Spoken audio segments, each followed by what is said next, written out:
دوسرے بندے کی ہمت نہ ہوئی کہ وہ اٹھ کر رولی کا پیچھا کرے۔ وہ اپنے ساتھی کا انجام دیکھ چکا تھا، البتہ اسے ابھی یہ معلوم نہ تھا کہ باڑے میں آنے والی نئی گھوڑی کا کام بھی تمام ہو چکا ہے۔ صبح کی روشنی راجہ سلیم کی حویلی میں تہلکہ مچاتی ہوئی داخل ہوئی۔ باڑے کا رکھوالا راجہ سلیم کے سامنے کھڑا تھر تھر کانپ رہا تھا۔ وہ اپنے مالک کو بتا چکا تھا کہ گھوڑی اور اس کے ساتھی کو قتل کرنے والا روشن رائے کا بندہ رولی تھا۔ راجہ سلیم بہت کائیاں آدمی تھا، وہ اس واقعے کو پی گیا۔ اس نے روشن رائے سے کوئی شکوہ کیا اور نہ ہی کسی کو بتایا کہ اس کا بندہ اور گھوڑی مارنے کے واقعے میں روشن رائے کا آدمی ملوث ہے۔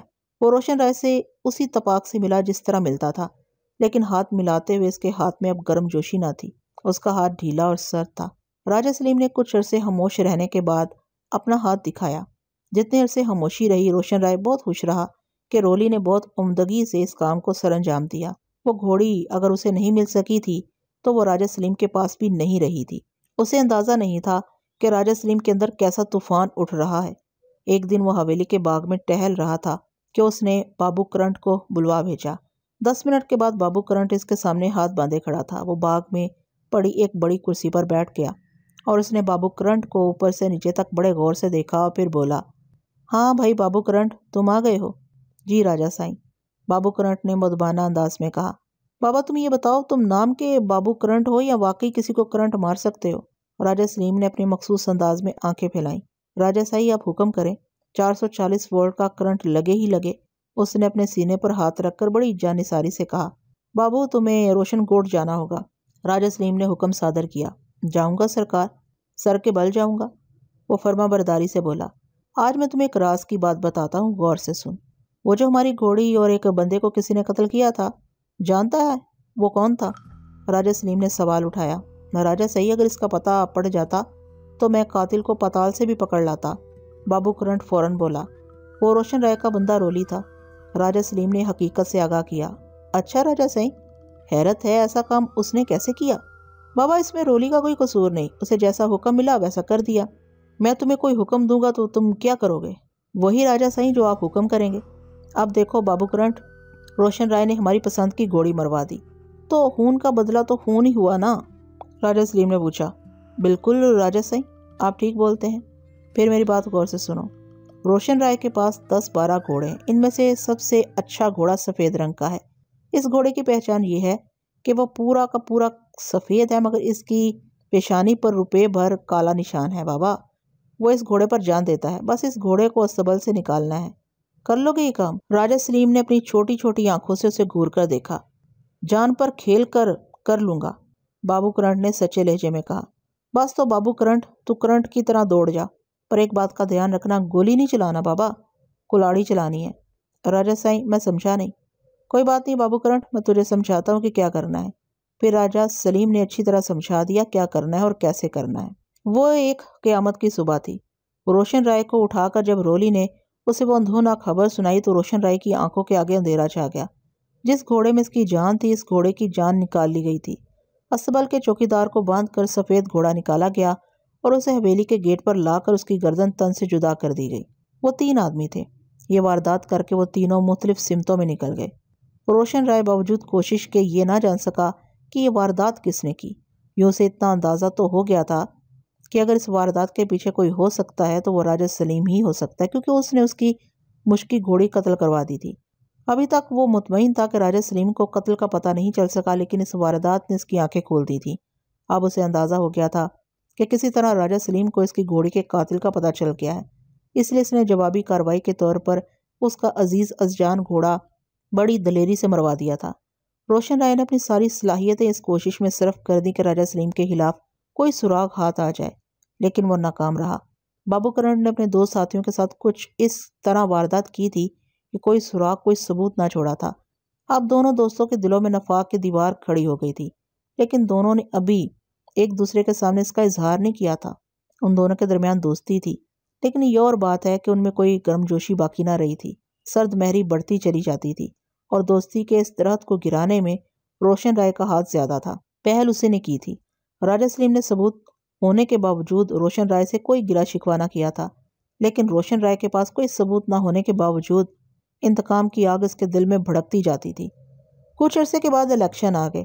اگرچہ دونوں کے حلقے الگ الگ تھے اور اس سے پہلے روشن رائے نے کبھی الیکشن میں حصہ لینے کی کوشش بھی نہیں کی تھی، لیکن اس مرتبہ دونوں نے ایک ہی حلقے سے الیکشن لڑنے کی ٹھان لی۔ دونوں نے اپنی اپنی پارٹیوں سے ٹکٹ حاصل کر لیے اور الیکشن کی گہما گہمی شروع ہو گئی۔ دونوں نے جلسے جلوس کرنے شروع کر دیے، دونوں نے ایک دوسرے کے خلاف بولنا شروع کر دیا۔ روشن رائے کی کوشش تھی کہ جہاں راجہ سلیم جلسہ کرے وہیں اس کا بھی جلسہ ہو۔ نتیجے میں ایک دوسرے کے جلسے درم برم ہونے لگے تھے، اور ایک وقت ایسا آیا کہ دونوں دوست ایک دوسرے کے سامنے کھل کر مقابل آ گئے۔ دوستی اندر ہی اندر دشمنی میں بدلی اور پھر یہ سیاسی رنگ اختیار کر گئی۔ پھر وہ وقت آیا کہ دونوں امیدواروں نے ایک ہی دن، ایک ہی جگہ اور ایک ہی وقت جلسے کا اعلان کر دیا۔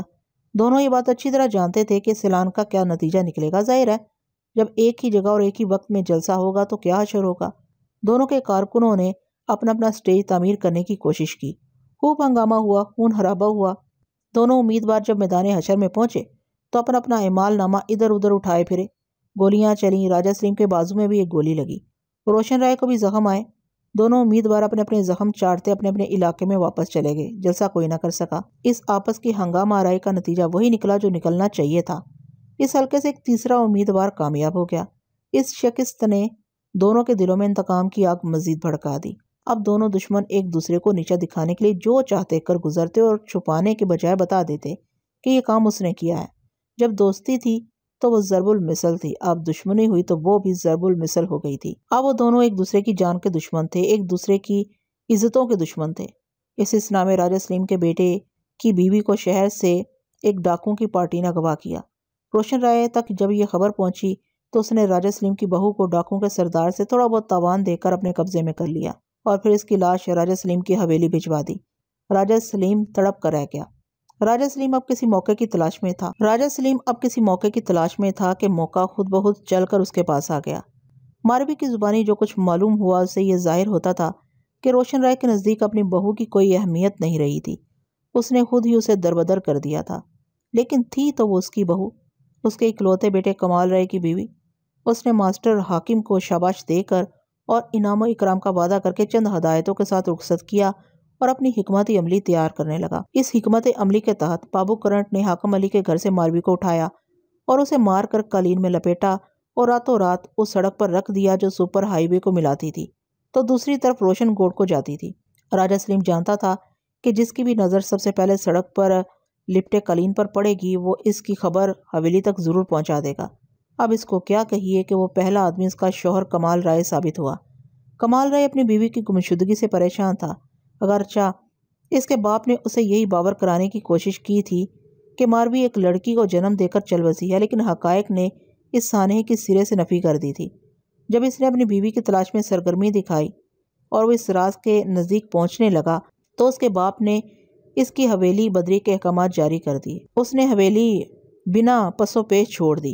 وہ اپنی ماں کی آنکھوں میں آنسو نہیں دیکھ سکتا تھا۔ اسے کیا پتا تھا کہ جن آنسوؤں کی وجہ سے اس نے حویلی چھوڑنا گوارا کر لیا وہ آنسو خود اس کی آنکھوں میں بھر آئیں گے، اس کی بیوی یوں راہ میں مل جائے گی۔ ماروی کی لاش دیکھ کر اس کے دل میں ٹیس سی اٹھی، ضبط کے تمام بندھن دکھ کے ریلے میں بہہ گئے۔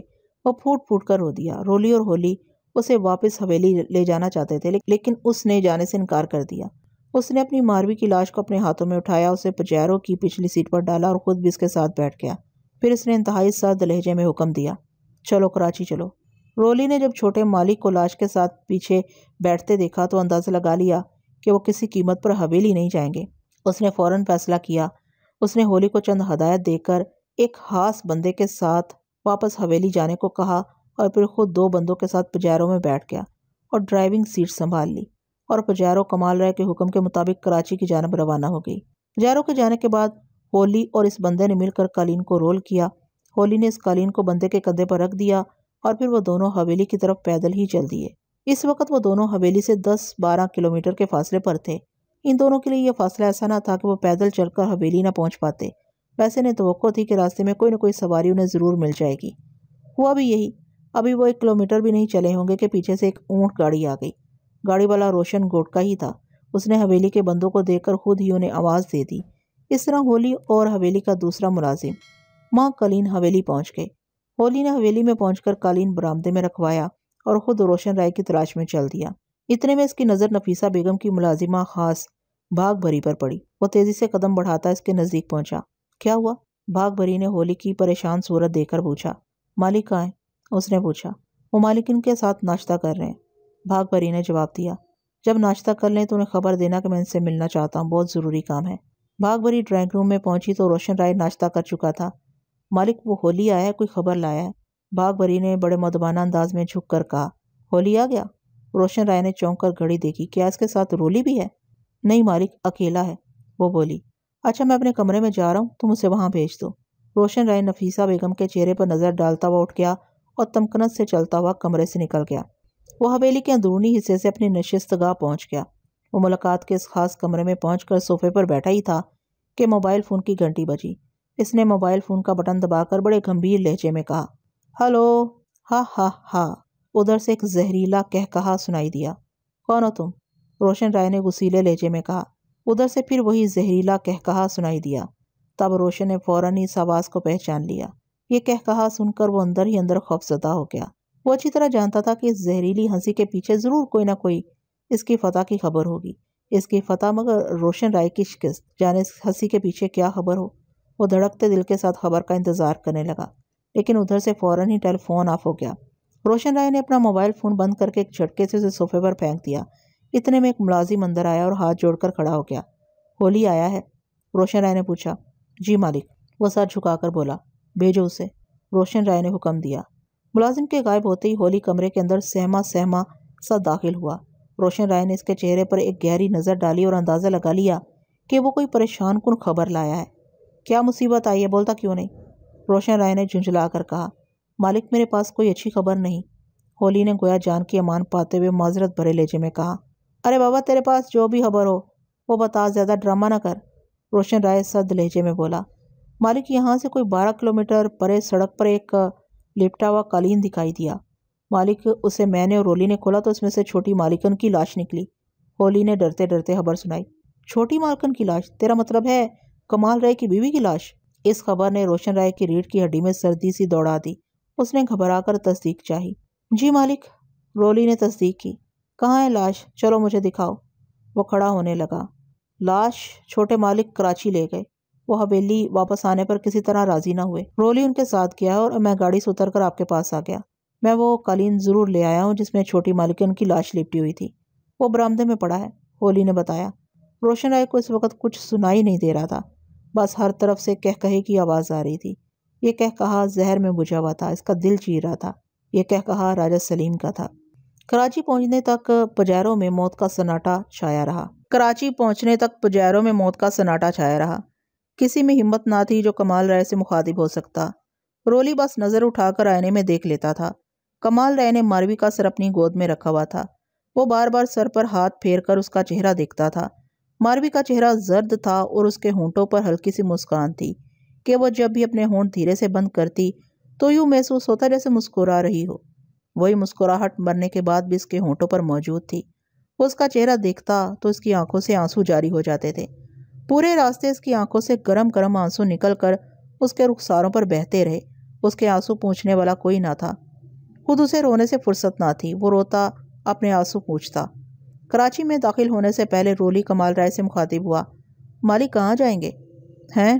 اس نے کئی گھنٹے کے بعد کسی کی آواز سنی تو چونکا۔ وہ اپنے حواسوں میں کب تھا؟ جب سے اس نے ماروی کی لاش دیکھی تھی اس پر دکھوں کے پہاڑ ٹوٹ پڑے تھے، اس کے حواس گم ہو چکے تھے۔ وہ کسی صورت میں اپنی ماروی سے جدا ہونا نہیں چاہتا تھا۔ وہ اسے لے کر ہاسٹل میں نہیں جا سکتا تھا، اس لیے اس نے کچھ دیر سوچ کر کہا، ڈیفینس چلو۔ رولی کمال رائے کے اس فیصلے سے خوش ہوا۔ اسے ڈر تھا کہ مالک کہیں ایسی جگہ نہ چلے جائیں جہاں وہ ان کے ساتھ نہ جا سکے۔ وہ کمال رائے کے ساتھ رہنا چاہتا تھا تاکہ روشن رائے کو ساری صورتحال سے آگاہ کر سکے۔ ڈیفینس کے بنگلے پر پہنچ کر کمال رائے نے وہاں موجود ملازم دلدار کو اوپر کا بیڈ روم کھولنے کا حکم دیا۔ کمال رائے نے ماروی کو پجیروں سے نکالا اور اسے اپنے کندھے پر ڈال کر اوپر بیڈ روم میں پہنچ گیا۔ اس نے بہت آہستگی سے اسے نرم بستر پر لٹایا، کچھ اس طرح کہ ٹھیس نہ لگ جائے آبگینوں کو۔ پھر اس نے اس کے ہاتھ پاؤں سیدھے کیے، سر کے نیچے تکیہ درست کیا، پھر اسے کچھ ایسی نظروں سے دیکھا جیسے اسے تنہا چھوڑ کر جانے کی اجازت طلب کر رہا ہو۔ پھر وہ تیزی سے پلٹا، بیڈ روم سے نکلا، دروازہ لاک کر کے وہ تیزی سے نیچے آیا۔ رولی سامنے کھڑا دلدار سے باتیں کر رہا تھا۔ اسے آتا دیکھ کر وہ چپ ہو گیا اور بڑے مؤدبانہ انداز میں کمال رائے کی طرف بڑھا۔ رولی اب تم جاؤ، یہاں اب تمہیں چند منٹ بھی برداشت نہیں کروں گا، فوراً حویلی چلے جاؤ اور بابا سے کہہ دینا وہ یہاں آنے کی کوشش نہ کرے۔ ان سے کہہ دینا کہ ماروی کی طرح اب کمال رائے بھی مر گیا۔